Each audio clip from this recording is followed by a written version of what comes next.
ประมาณนั้นแหละ2 เมตรเนาะแม่นบ่ แม่นเอาหนึ่ง 1 2ค่านี้ได้บัดนี้เนาะเอาค่านี้ใช้ประตูเนาะ เอาประตูจักเม็ดซะเอาจักเม็ดประตูนะ ประตูนี้เขาบ่ได้ผู้ดีลมรถไทยก็ได้นะ จัก3 เม็ดบ่ถือว่า4 เม็ดเอา4 เม็ด 4 เมตรได้เพื่อน้องบอยได้รถใหญ่เนาะ เอา4 เม็ดไว้เพื่อน้องบอยได้รถใหญ่ พอดีชำนี้เนาะ รถไถดีกันแล้วเด็ดหน้า เอาพอดีบิดแล้วนี่รถไถกับบิดพอดี เนาะ 4 เม็ดหกเนาะ 2 เมตรดูได้พี่น้องเอ้ยเป๊ะๆดูได้ วันนี้เนาะ เชิงอยู่บ่เชิงหุ่นเลยกะว่าเชิงเลยประมาณนั้นแหละ จบวิชามา 10 จบวิชาแม้ว่า สิบกะหมุนกันได้เด้อเนาะเจ้าเนาะ คิดว่ากัน 1617 7แล้ว เจ็ดแล้วบ่ 18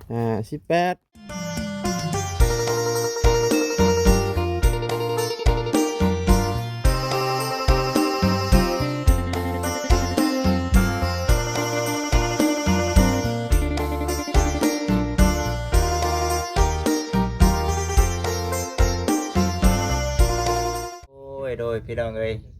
กับทักทายสบายดีเด้อกับสบายดีสวัสดี FC ทุกท่าน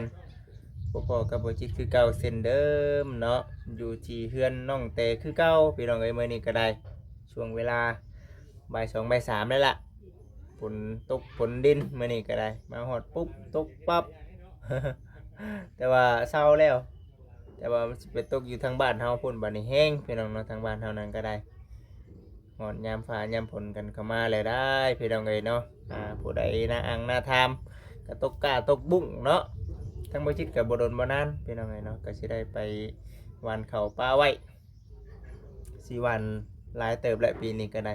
กันสิลำเอาก็ยันบ่ทงบ่ทันเนาะจังไดก็ตามแต่เป็นกำลังใจให้ในเด้อพี่น้องเด้อมื้อนี้พี่น้องเนาะจุดประสงค์อยู่ในคลิปนี้เนาะทางบ่จิตเองเนาะก็ได้รับมอบหมายเนาะจากทางแม่ที่ว่าให้กับบจิตเป็นสะพานบุญให้เรื่องการของน้ำของในนี่แหละก็ถือว่าให้ทางบจิตมาไล่เบิ่งดูเรื่องเสาลักหัวเด้อพี่น้องเด้อเนาะว่ามันสิเบิดเท่าไรเนาะ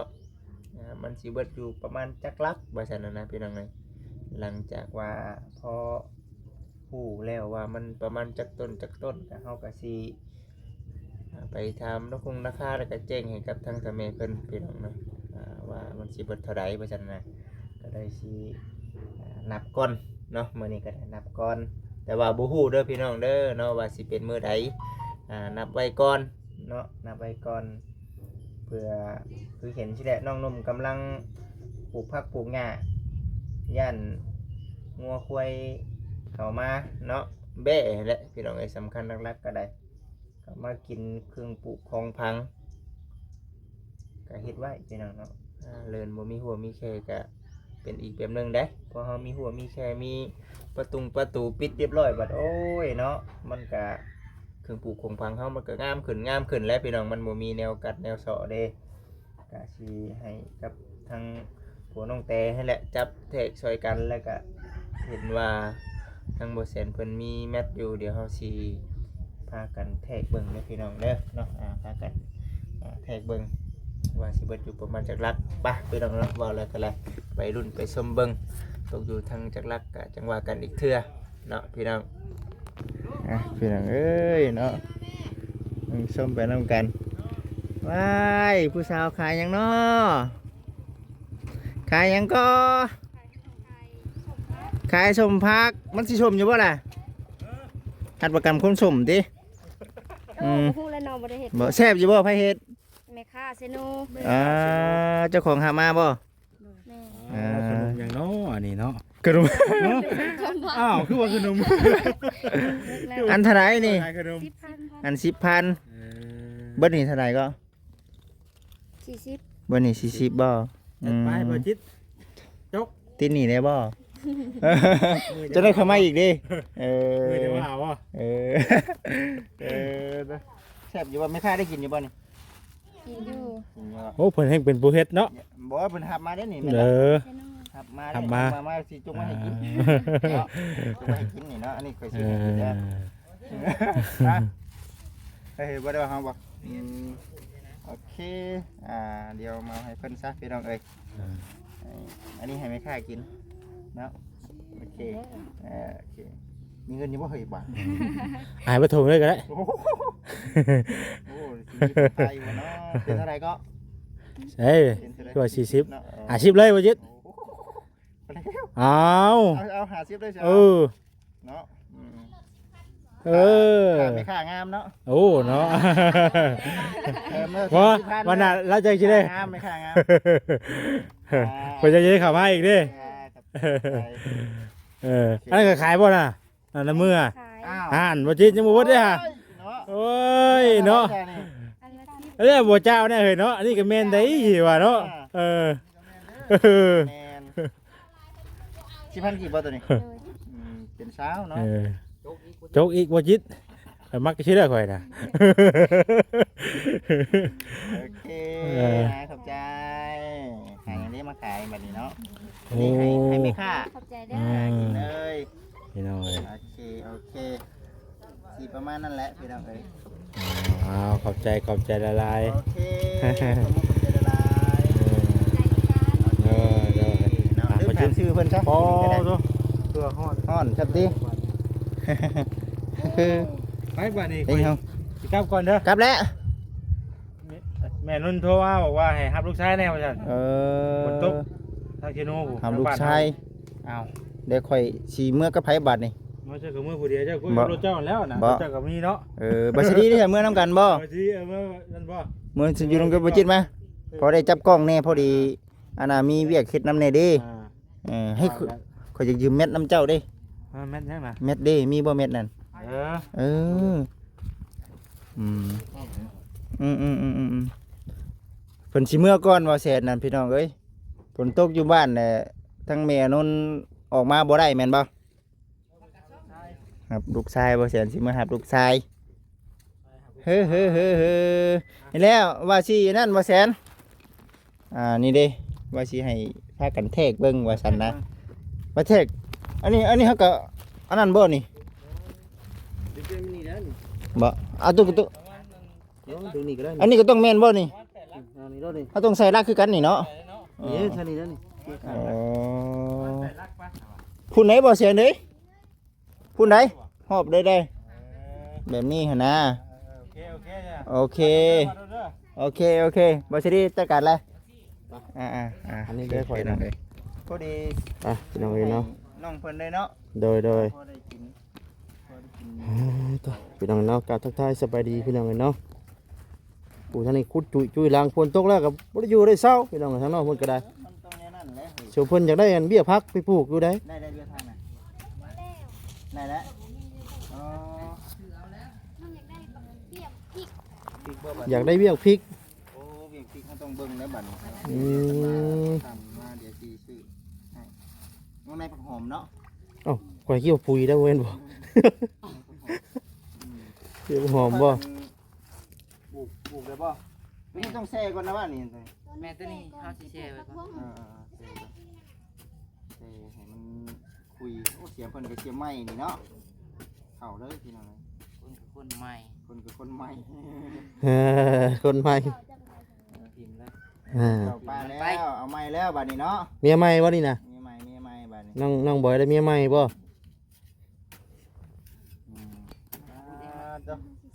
มันเด็ดแท้นี่เนาะ บ่คือบ่เอามาจกรถขุดเอามันไวพุ่นบ่ มองมันสิละเอียดกว่ากันเด้ ตัวนี้สิขุดไวเนาะจังไดก็ได้ดอกอีกตามผู้ถนัดเด้นี่นะ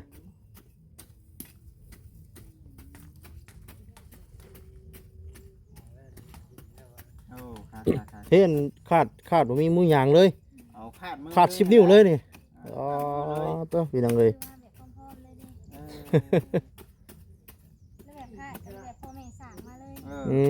ขาดติดตัวขาดติดตัวโอ้เมนอยู่เนาะหลายอันเลยอันน่ะ เบิ่งชื่อสมพักมาให้ในโตเอาว่าสมพักนี่ อ้าวย่า ว้ายเอาแล้วก็เฮ็ดได้ละบาทนี่เอาลงมาเอาเนาะผักทาง นี่ปลูกยังใส่หมกแตงบ่ยังเนี่ย มีตู้แก้วพอดีเลยเล่นกับมีตู้แก้วเลยนี่ได้เนาะให้เนาะ อืม นี่ได้สองเท่า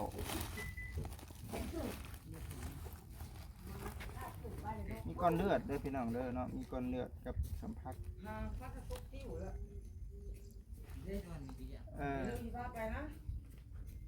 มีตู้แก้วเราอยู่บ่ เรานั่นได้แบ่งมาให้เราก็ได้เวลานั้น อ้าวสัมผัสกับอาณาก้อนเลือดชื่อคงกินนี่เด้โอเคบ่ได้ไปใช้มานี่ ไม่ได้เป็นไส โอเคมีแบ่งปันกันโอเค สบายดีจ้า โดยสบายดี ไปพี่น้องเอ้ยฮ้อนบ่ไปขับไปนั่งก่อนไปอันนี้มันฮ้อนเด็ด มา แล้ว โอ้ลมกันอยู่ในพี่กันก็ได้ ว่ากัน พอแล้วแต่เสียงแรงน้องก็จังปลูกมันจังบ่ฮ้อนแดด มันบัด อืม มีแนวให้เฮ็ดแน่สักหน่อยบัดล้างตีนล้างมือได้เฮาเนาะ ดูว่าจิตเดี๋ยวค่อยไปเอาเสื้อน้ำบ่เสียงก่อน ไปฮ้อนเนาะได้คักได้แน่เอาเนาะสบายดีตัวอยู่คนเดียวมาจักเดือนแล้วนี่ ลายเลย หลาย หลายเดือนแล้วพอดีน้องนุ่มมากก็ดีเลยเนาะมาอยู่น้ำมาแบบว่าดินแอนน้ำกันพี่น้องเอ๋ยเนาะฮ้อนโอ้ยเคยแต่หันเห็นบ่มันเห็ดความเล็ด น่าจะคมเลยนะ พุ่มเล็ดได้ตอนนี้นะบ่อยู่เด็ดแห้งปลูกแล้วบ่อืมอันนี้เบิ่งอันนี้นี่เป็นเกมมังกรเนาะเกมมังกรให้เจ้าแล้วก็ พี่ ได้ น้องทางวัน เป็ เพีย น น เสียน ก่อน เนาะ พี่น้องเอ้ย เดียวกับอนาผู้ชายคนที่นี่แหละพี่น้องเอ้ยเนาะอันนี้สิเวงให้เป็นตู้เกี้ยวแล้วมาแล้วบ่น่าจะมาแล้วเนาะ เฮ้ยอันให้ทิ้งบ่ มาแล้วมีแต่สิแหละพอได้กินแรงเนาะมี2-3ลังนะพี่น้องเนาะ1 2 3ที่ว่า สามราคาเฮือน กำลังอยู่ปัจจุบันนี้ก็ได้ นี่กับตะเล คือน้องแต่ในแม่นอยู่ทางกลาง แต่เทืองนี้ นี่ แล้วมาอยู่ สี่ ไหนบัด ลูกเป็นลูกมา กับลูกผมขี่คนบ่กล้ามาบ่ โอ้คือโหยอกอากาศเลย โอ้นี่ก็ ปลู โห ก ยเบิด เก็บไว้อีกยังเฮ็ดอีกเนาะนานเฮ็ดได้หลายมันจัง นี่น้องชีเฮ็ดลงมา อืมได้พักได้นำได้ในก็ปุ๊บบัดนี้เนาะมันก็เบิดเท่านั้นแหละพี่น้องเอ้ยพอดีเดี๋ยวเฮ้ยมีคนตามามีคนมาสวัสดีปะ ไป ให้ก่อนเนาะ ทิ้งบ่ ให้แล้วเขาจะคุยเรื่องเขาเนาะ โดย มันจังนั้นนะมีตู้แก้วเป็นปีช่างนั่งอยู่โอ้ยต้มมือช่างไง น้ำกิน ต้มน้ำกินอ้าวกินน้ำยังจะต้ม น้ำไปเอาน้ำเขากินน้ำใด อ๋อน้ำใดเอาน้ำใดบ่กินน้ำใดบ่ปัจจุบันนี่ กินน้ำใดน้ำผลไปเลย น้ำนี่ได้ นี่ละตรงไว้เนี่ยตรงไว้ มีผล ตกกินนี่ละตรงจากหลัง ตู้กินน้ำกอกเลยพี่น้องเลย น้ำผลต้มเอากินอันนั้นหลายเลยที่ว่า น้ำอนามัยได้กินอยู่บ่น้ำ กินแล้วมันทำบุญกินแล้วเด้อน้ำอันนั้น มีเงินซื้อเนาะ มีเงินชื่อกินหมดไปแบกเอาได้ได้ ภูมิใจเด้พี่น้องเนาะเงินทำตำแก้วนี่คือหายากแท้เนาะหายากแต่บ่จิตคิดว่าหายากแต่บ่จิต ที่แบกมาได้น้ำคุณแม่นี่คุณขายอยู่ที่ไหน บ่เอ้าบ่ได้มีล้อบ่ มันบูมีให้แล้วกระทิงมันเปล่านั่นนี่คออันนี้คืออะไรนั่นเลยเอามาแล้วก็ต้มกินก็คอไปเจอกินอันนี้มันใส่ก็ไม่เอา โอ้ยหอมจิโอ้มีล้ออยู่ไข่นี่ได้เนาะพอได้ไปเอาน้ำเนาะ ล่อเขาขบหานยืนแล้วเนาะล่อมือไปแล้ว อืม แม่นเข้าใจล้ออันนั้นนะพี่น้องล้อตีนเดียวหั่นนะพอนั่นเนาะ ไม่ได้ล่ออันบ่าวเวียงเอามากระทิงเป็นยูเอาที่นี่ให้เลย อืม มีได้เนาะ มีแล้วไปไกลมันกระยูบ่ได้มันกระบึ้งมันกว่า โอ้เด็ก นี่แล้วมัน แม่ สั่น น กว่าคุณค่า น้อยเนาะ มันเห็ดหันโลดฮะเป็นอันนั้น กับล้อสองตีนเนาะ สบายสบาย โดยสบายดี เอา เด้ สม อ พัก เออ สมพักเสี้ยน สมพักบ่กิน ชื่อสมพักได้กินนี่นะ ค่อยจมอยู่จะกินชุบผัก เฮ้ เขา ย เป็นเด้อซะเนาะ ถึงแต่ว่า เอาจมอยู่ภายกันสิบ่ได้ยินจะกินชุบผักกับเขากันนะจิโตเอ้ยเด้อ ดี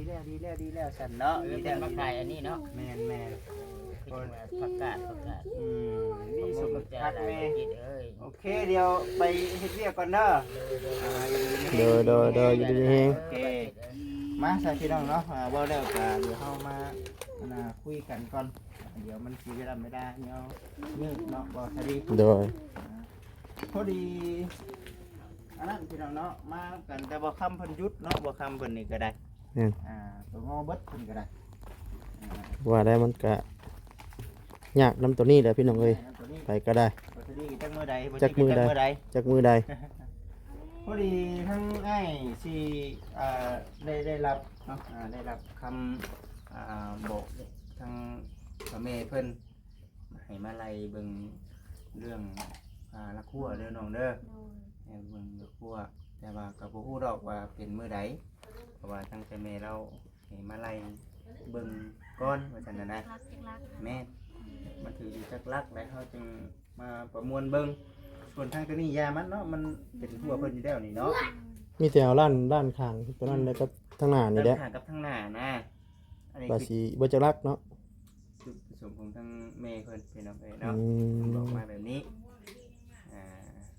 น้องบอยเบิ่งแมทเป็นบ่เฮ้ยของเจ้าเด้อันนี้วะ บ่สวัสดีบ่เนาะมีคนใดนี่เด้อน้องเด้อเดี๋ยวสิพากันไปไล่เบิ่งเนาะกับท่าบอยกับกับลุงนี่จังว่ากันเนาะ เนี่ย มาท่าบอยเอ้ยเรียบร้อยแม่นบ่นี่ปลูกเรียบร้อยเป็นผักหยังตัวนี้ ผักบุ้ง ผักบุ้ง เนาะ ตัวนี้ผักกาดดอกผักทอง ประกาศดอก ผักบัวตัวนั้นมาแกล้งกับผักตัว เรียบร้อยแล้วปลูกไปแล้วยังแต่สองอันนี่แล้ววะ แม่ ยังแต่สองอย่างนี่พี่น้องยังบ่ทันได้ ผู้แลอันบ่าวสิดีถ้าเป็นหมากก็อยากสิมาฮด คือว่าสิมาฮดซอย พอแล้วเป็นหมากมันสิมาฮด คือได้บัวเพิ่นเนาะ บัวแต่งพี่น้องเอ้ย อันว่ามีเงินมีคำสักหน่อยพี่น้องเดี๋ยวสิซื้อมาต้อนน้องเพิ่น บัวเนาะ อ่า บัวกับอันนั้นคุ บัวกับผู้เนาะ นี่ ผู้ก็ยังบ่ได้ช้ำจักนี่เนาะ คุหยุ่มชะน้ำเด้มีบ่คุใหญ่เลยน้อง ผู้น้อย À. เพิ่นเอาประมาณสักเม็ดซะนี่บ่จะดี ส่วนลายละ2เมตรบ่จิตเลย2เมตร ได้ละ2เม็ดบ่ นี่2เมตร2เมตรพอดีงาม เอามาตัวอย่างเบิ่ง การนั้นมาครับแม่น ตำนี้แหละพอดีงาม 2เมตรเด้ส่วนลาย 2เม็ดเนาะ แม่น 2เม็ด ส่วนลายละหัวเพิ่นสิพัง2เมตร ประมาณนั้นบ่ 2เมตรแม่น ค่าดักแดนเลยเนาะ เก่านี่ผมพูดยินนะครับ ประมาณนั้นแหละ2เม็ดเนาะแม่นบ่ แม่นเอาหนึ่ง 2แล้วนี่น้องก็แม่นเอาแล้วบ่คุดใส่บ่ตัวไหน ขุดใส่ได้เนาะอีกลักหนึงเอาต้องแยกต่างหากแล้วยับมาพี่ พูดวางนี้ เอาหมองประตูเข้าได้จ้ะเฮ็ดจังได๋จ้ะ ก็ต้องอยู่แถวนี้แหละ ต้องเพื่อประตูนำใด แม่ต้องอยู่แถวนี้ ก็นับได้น่ะ1ลักหนึงยับมาเพื่อนอกอีกลักหนึง 1แล้วก็2ตัวนี้เนาะ อ่า มาสองบัดนี้ลักขั้วนี่มันต้องคานี่แล้วบัดนี้เนาะ อ่า เอาคานี่ใส่ประตูเนาะ เอาประตูจักเม็ดจ้ะเอาจักเม็ดประตูนะ ประตูนี้ห้องบ่ได้พอดีลมรถไทยก็ได้นะ จัก3เม็ดบ่หรือว่า4เม็ด4เม็ด 4 เมตรได้เพื่อน้องบอยได้รถใหญ่เนาะ 4เม็ดไว้เพื่อน้องบอยได้รถใหญ่ พอดีซำนี่เนาะ รถไทยดีกันแล้ว เออ เรียดหน้า แล้วพอดีบิดแล้วนี่รถไทยกับบิดพอดี รถไถเนาะ 4เม็ด อ่า เดี๋ยว4เม็ด50บ่ มาน้องบอย ของมันไปพี่ บ่นั่นซื่อๆน้อง เอาไล่แบบ ไล่นั่นซื่อๆดอกแต่ว่าเด้อขุดแต่เฮาบ่ได้ขุดไปนั่นดอก ก็ได้ 3 3เลยเนาะ แม่นบ่ว่าแต่นั่นเด้ ประตูเฮาเอาอยู่หันอยู่แล้วเนาะ แม่นเอาวางนี่แหละ 3 4เนาะ ได้อยู่มั้งนี่เนาะ อ่า นับเด้อบ่สดี เจ้า4 บ่ย้อนบ่ว่าสดีครับ ได้อยู่เด้อ ได้อยู่บ่ แม่น นับเบิ่งเด้อน้องอันน่ะน้องโอย 4 5เนาะ มันสิจักๆกันนะพี่น้องเอ้ย 6เนาะ 2 เมตรดูได้พี่น้องเอ้ยเป๊ะๆดูได้ ได้กะจังหวะการดีเทื่อเนาะ แม่น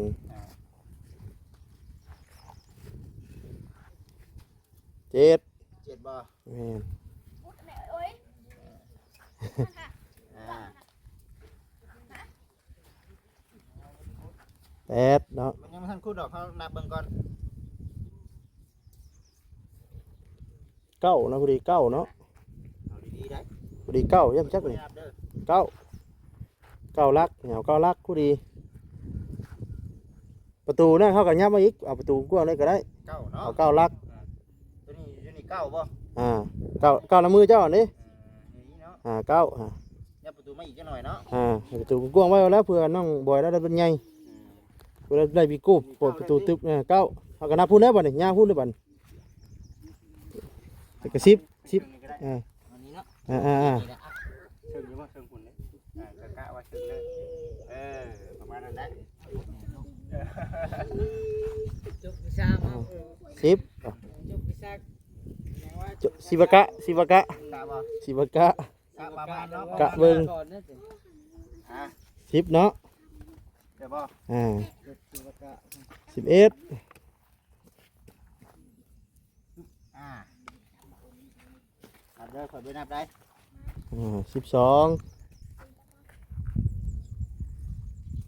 เอาบุญเหตุครึ่งเลยชิวกะ 13ทางออกมันไปตู้ด้วยค่ะ เอาเดี๋ยวมาพูดดิ ก็เพิ่นจะ อ้าว อ๋อ13 ได้ไปเจอเพิ่นบ่เข้าทางข้างอยู่ เอ แล้ว 13 แม่ 13 13 14 หน้าทางหน้าเดินอยู่แล้วเนาะตัว เอ เนาะ พอเฮือนเราอยู่พุ่นเนาะ14ลืมข่อยกันเพิ่นเราเฮ็ดเฮือนใหม่อยู่ อ่า 15ปอนด์ เฮ็ดไปว่าให้เบิ่งสิเด้อตัวเด้อบ่จักถึงบ่ 15 บ่ได้แม่นว่าเอาเลนเด้อติ บ่ได้ขึ้นยังดอกคดีรักชนดก็มีอยู่ค่ะ แม่น 15 ปึ๊บ เอา16จะกระยับมาเนาะพี่ก็ได้ว่าจิตเด้ หมุนก็ได้เด้อเนาะเจ้าเนาะ คิดว่ากัน 1617 อ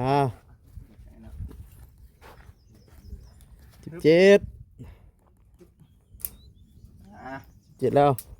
เจ็ดแล้วบ่ 18 19ลัก 19นี่ แม่น ดีได้19 19 เลยพี่น้องเอ้ยเนาะ 19ลัก แล้วบ่ปดเนาะ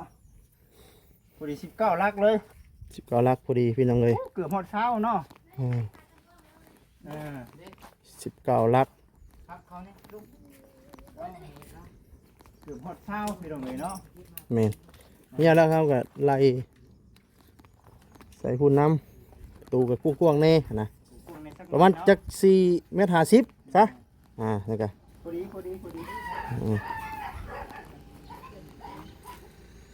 มากับไผน่ะมากับไผเนาะ บอดมาแล้วพี่น้องเลย ต้องบดเช็ดอยู่บ่เช็ดอยู่บ่กินดูได้มีโอมได้ ไปแล้ว เป็นไร จอนนี่ก็ได้ นี่ นี่ ก็ได้โฮมนี่ผมบอกเราใหญ่นะฮะ ลองเบิ่งดูบ่ เอามานี่บ่มานี่บ่ แม่น นี่ข้าวเจนี่ก็ได้ยังมันข้าวกวมด้วยบ่ โอ้ป่วยเขาเนาะเฮ้ยเด็กก็ต้องได้ออกได้สิ่งที่เป็นเนาะ เริ่มเลยตัวพอ ตั้งกับบอดเจพี่น้องเลยเนาะ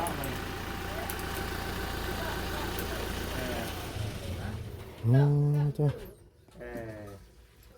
ตกลงกันได้อยู่10 9 9เด้อน้องแต่เด้อ9รับคนละเดียวจังหวะกันนี่เชื่อคือเนาะแค่นี้เป็นวักละ2 เมตรคือกันเนาะประมาณเดียวกันเนาะ แม่น ประมาณเดียวกันไม่ตีใส่กันเลยเป็นเอาเลยเนาะ 2 เมตรพอดีงาม รักหัวงามอันนี้ก็ไล่ไว้เพื่อไว้แต่ว่าจักยามใดเด้อจักยามใดเรื่องที่จะคนแรกกันว่ามีบุญวาสนาก็ได้ไว้เนาะจังหวะบดเฮาโอ้สบายดีเด้อบ่าวเด้อ สวัสดีเด้อน้องทางมาบอด แค่ผ้าใช้น้ำลืมมาขาตัง เนาะ ใช้ ครับเอายา ใช้ถุงผ้า ตะปัดใส่สิ่ง เอาป่าจะสิ่งบ่ใช่ ผมคิดว่ามาแต่ไทยได้สิต้องถามถึงขนมบัด มาครับญาติป้าสติ้งเพิ่นไปป้าในหมู่นี่ทำสวยนะ บัดอยู่ ว่า มุก ไป บ่ เมียจะพาไปนะบ่ แม่ อื ๆเรามาส่งเพิ่นในนี้อยู่นี่บ้านเพิ่นอยู่ที่เด้บ้านอย่างนะสมพัก บัดมีไร ญาติทั้งเมีย อืม สิมาคนเดียว ลูกเมียเนี่ยนะแต่เพิ่นถ่ายอยู่เพิ่นไปเลย มาเบียร์ก่อน เลยมาพี่จังน้อยนึง เด้อ โอเคโอเคนั่นแหละพี่น้องเอ้ยเนาะมีแต่เบิ่งกันไปนั่งนี่นะเสมอในเฮ็ดตลอด เฮ็ดบ่แสนเพิ่นเฮ็ดจัง บ่แซนมันอยู่นํกันนี่แหละอยู่นํกันแต่ว่าเพิ่นพามือเอาอันน่ะ ลูกชายฝนตก ทรายฝนตกอยู่บ้านผู้เดียวนี่ฝนตกแห้งอยู่บ้านนะ ก็เลยกลับก่อนหั่น ก็ นะ ได้กลับก่อนก็ได้กลับก่อนกูแหละพี่น้องเอ้ยเนาะทางบ่จิตกับบ่สดีเมื่อน้ำดังพอดีว่ามียังสิมีเวียกเฮ็ดอีกอยู่ โดย เห็นว่าบ่จิตเมื่อผู้เดียวว่าสิเมื่อผู้เดียวอีกบ่สิไป มื้อนำมาบอสอีกแล้วนี่ เมื่อนำมาบ่อีกดิ อืม บ่สดีแล้วสิเมื่อนำจังมีแต่ป้าเล่าเห็นเนาะ เนาะมีแต่คนถิ่มเลยเนาะ คนทีมเด้ มีแต่ถิ่มไว้กลางทางตลอดนะ ก็ฉะนั้นแหละพี่น้องเอ้ยเมื่อยพักผ่อนน้องเอ้ยแซ่บอยู่บ่แซ่บอยู่เนาะ คักอยู่พี่น้องเอ้ยเนาะวันนี้เดี๋ยวสักหน่อยเดี๋ยวเขาจึงพากัน พักผ่อน เนาะมีแนวอยู่เนาะมีแนวอยู่น้องบอยก็ได้ โดย ถ่ายเพื่อนพากันไปหาผู้สาวสักหน่อยได้เนาะบัด อืม บ่โยกได้ เย้ตา ให้เด้อ ตาเคียวมันมานนะตาเคียวมันมานนะเด้ออย่าเด้ออย่าเด้อ ได้เงินให้ได้น้องเงินให้ยังไปได้ก็ไปจับแก้มเขาก็ดีใจนะ นะ บ่โยกไปชื่อดอกพี่น้องเอ้ยเนาะบ่โยกน้องๆพอดี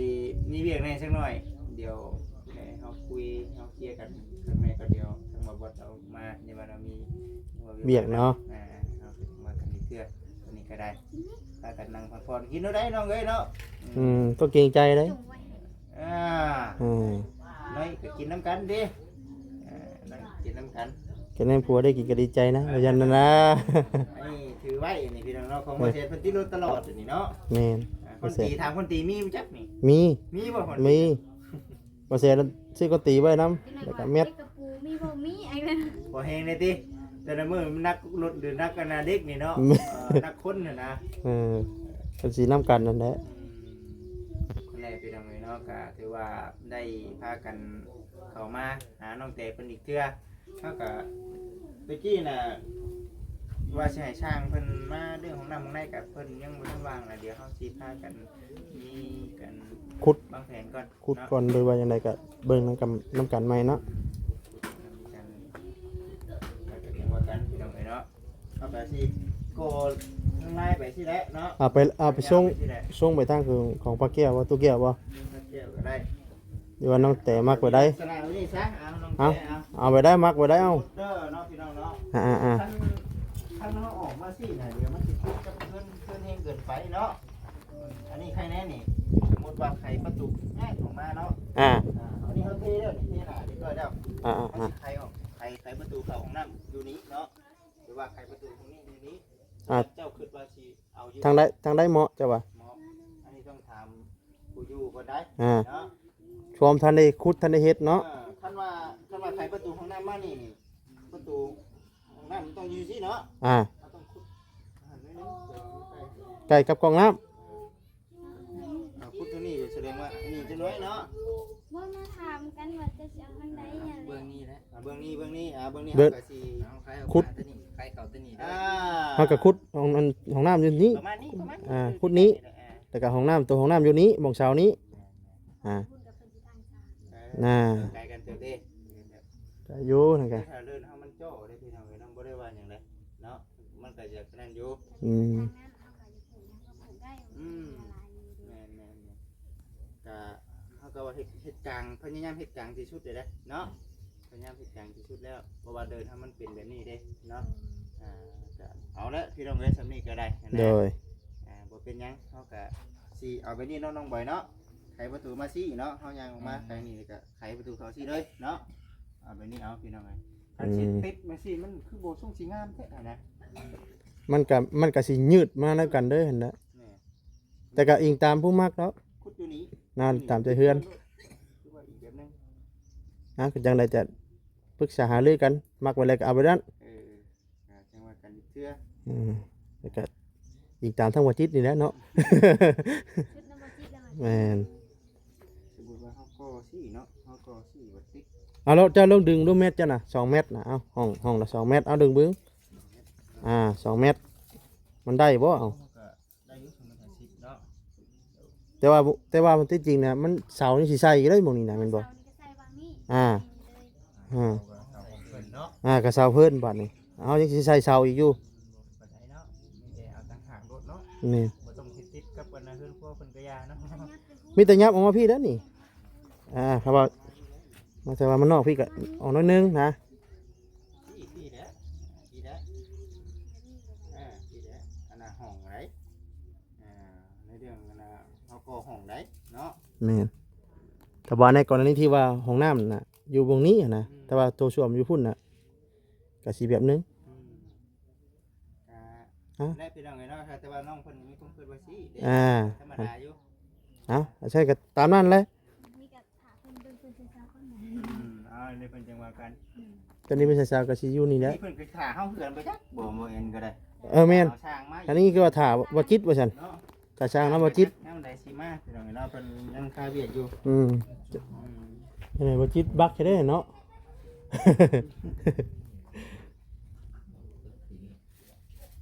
ดีเด้จังซี่บ่เอากระสอบจุบบ่มื้อนึงนั่งขี่มื้อนึงอาบน้ำ เนาะ เอาจังได้ว่าจิต ถ้าหากว่าอยู่ในลักษณะนี้เนาะ ลักษณะนี้ใส่ประตูออกมาที่อันนี้เป็นห้องน้ำเลย หากเขาว่าเอาปิ้นอันหางลิ้นไปพุ่นกะตัวส่วมกับนี่ก็ได้คือกันทางข้างเอาข้างเอา แต่ว่าพอดีขุดอยู่นี่เลย แม่นแต่ก็เปิดประตูอันนี้กันสมมุติว่าหน้าประตูห้องน้ำเลยนี่ก็ได้คือกัน ประตูเพื่อนครัวกับประตูห้องน้ำเป็นอันเดียวกันเลยน้องเอ้ยเนาะไม่ว่าเฮาไขประตูเข้ามาสิอันนี้คือปรึกษาก่อนพี่น้องอันนี้คือเพื่อนครัวเด้อพี่น้องเด้อ สมมุติเพื่อนครัวเอากัน ประตูด้านนี้เนาะประตูนี่ ประตูห้องน้ ประตูห้องน้ำอยู่นี้เนาะ ำ น้ำอยู่นี้ไขเข้ามานี้โดดนะ อ่า ไขเข้ามานี้โดดบ่ได้ออกนอกเลยอยู่ในเลย ในเพื่อนครัวเลย ในเพื่อนครัวเลย นี่คือแบบเงินไอ้หมานั่นนะ แบบนั้นแหละแบบนั้นแหละอันนี้คือเพิ่นก่อได้นี่ ก็ขันเบ่ได้นี่ ก่อนะแต่ว่ามันในเรื่องการเฮ็ดห้องน้ำกับเพื่อนครัวนี่อันใดสิไปก่อนกันบัดนี้ถ้าหากว่าเพิ่นก็อันนี้คือในเรื่องเฮ็ดเลยนี่เนาะ แม่น แสดงว่าเสาได้สบัด เอา คำว่าเสามันก็บ่ได้ใช้ตัว นั้ นั้น ก่อนแล้วก็ก่อก่อนพอห้องน้ำเฮาสิบ่ได้ก่อทั้งนี้เด้เฮาก็ก่อมาติดเลย อืม นี่ก็ใครเขาเลยอัดเลย เป็นสิตั้งหมู่กบเลยบัดนี้ แม่น บัดเสาสองเสานั่นก็สิบ่ได้ใช้ อืม เพราะว่าเพิ่นสิใส่เสาเพิ่นสิใส่บล็อกว่าเพิ่นสิใส่เป็นจุฬาอันนั้น อันนี้ก็ต้องถ้าว่าติดในห้องน้ำในเฮือนเด้อของเพื่อควรควรเนาะตัวนี้ เอาเพื่อนครัวนี่เด้ ถ้าว่าบ่ติดนี่ก็คู่แล้วตั้งเสา4เสาอยู่นอกพู้นแล้วพู้น แต่ว่าเฮ็ดต่างหากกับต่างหากเนาะ อ่า เฮ็ดอยู่ในลักษณะนี้นี่โล่งไปเลยนี่ได้ไล่ได้ห้องคักนี้ ได้อันนั้น เอาขุดนี่โลด ขุดหัน ขุดนี่โลด ยาวเอาสิเลยเป็นลักษณะนี้แต่ว่าบ่ได้นะฮะจังว่ากันพี่น้องเนาะถือว่าโอเคแล้วเดี๋ยวเฮาสิพากันย้ายเสาเนาะบ่อันน่ะสวัสดี โดย ย้ายเสาก่อนเดี๋ยวเฮาจังว่ากันอีกที แต่ว่าเอาเลือกเอาหมองนี้เฮาก็ย้ายเสาเพื่อมาปะไว้พี่ พาผ่านก่อนย้ายเสาแล้วหาก็ได้ แม่น ดูว่าคุดทั้งพี่บ่เฮ็ดทั้งน้ำทั้งนั้นโอ้ทั้งนี้อ่ะบ่ เอาก็อิงตามเจ้าหรือว่าสิเอาประตูออกทางนี้ก็โอ้ยคันก็ได้คือกัน น้องเฮาก็ซื้อสีเช้ามาเนาะโอ้นี่เฮาคุดทั้งพี่ อ่า เฮาก็กวางเลย ทางพุ่นจะได้ห้องกว้างก็เอาทางนั้น แต่ว่าห้องน่ะ2คูณ2ก็ซ้ำกับของนั่นแหละผมมีตู้แก้วอืม เอานั่นแหละพี่น้องเอ้ยในเรื่องตัวของน้ำของในนี่เดี๋ยวเฮาก็สิเว้านี่คือเฮาสิมีการขีดแล้วก็ให้น้องขุดนะพี่น้องเอ้ยก็จังว่ากันอีกเทื่อจะเด้อพี่น้องเด้อเนาะ โดย คลิปนี้ก็ได้มาบ่ซะดิโอเคอยู่ยัง จังได้จังนั้นแต่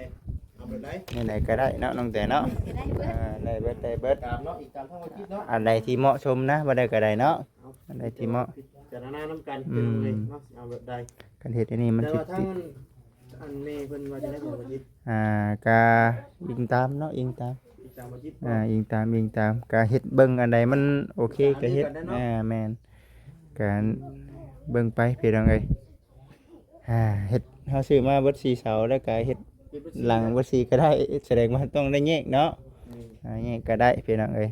ก็นี่ก็ได้คือกันนี่เนาะสมมุติขุดอยู่นี่นะขุดอยู่นี่ก็คือหลังได้คือกันอยู่โอเคเข้าใจแล้วบัดนี้เต้รถบัดนี้โอเคแม่นประตูเฮาอยู่นี่เด้อก็นี่โอเคเรียบร้อยพี่น้องเข้าใจแล้วจึ๊ก โอเคพี่น้องโอเคโดย